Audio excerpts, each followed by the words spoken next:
আমরা রঙ্গনাথ মিশ্র কমিশনের রিপোর্ট অনুযায়ী ওবিসি এ এবং বি 17% রিজার্ভেশন করেছিলাম। এটা সুপ্রিম কোর্টের প্রাক্তন বিচারপতি, প্রধান বিচারপতি তার কমিশন ছিল, এবং এখানে ব্যাকওয়ার্ড কমিশন হিসেব করে 7 এবং 10 করে 17 এ এবং বি তারা চেক করেছিল।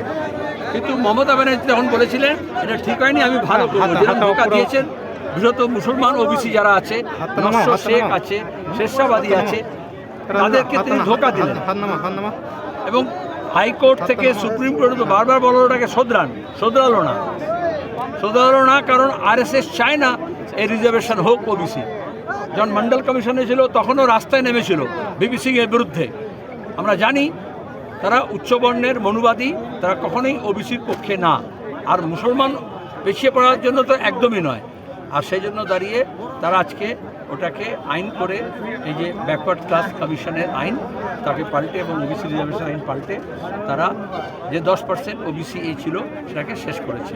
কিন্তু এটা এমনিতেই শেষ হয় না, কারণ এর বিরুদ্ধে কোর্টে গিয়েছিল। আমরা যখন করেছিলাম তখন কোর্টও কিন্তু এটাকে খারিজ করেনি তখন। কিন্তু Mamata Banerjee SC ST OBC Trinamool দলের লোকজন টাকা পয়সা নিয়ে অনেক ভেজাল, অনেক নকল সার্টিফিকেট দিয়েছিল। তাহলে নকল যারা সার্টিফিকেট দিয়েছে, যারা দিয়েছে যে এসডিও যে অফিসার, তার বিরুদ্ধে ব্যবস্থা নেওয়া উচিত। যাদের নকল সার্টিফিকেট আছে সেগুলো ফেরত নেওয়া উচিত। কিন্তু তার বদলে তুমি পুরোটাই নষ্ট করে দেবে, এটা তো হতে পারে না। ট্রাইবালদের ক্ষেত্রেও নকল সার্টিফিকেট আছে, এসসির ক্ষেত্রেও আছে, এসটির ক্ষেত্রে আছে, ওবিসির ক্ষেত্রে আছে। তাহলে জালিয়াতি সব জায়গায় হয়েছে, যেমন ঘরের ক্ষেত্রে টাকার ক্ষেত্রে হয়েছে, যেমন 100 দিনের কাজের ক্ষেত্রে হয়েছে।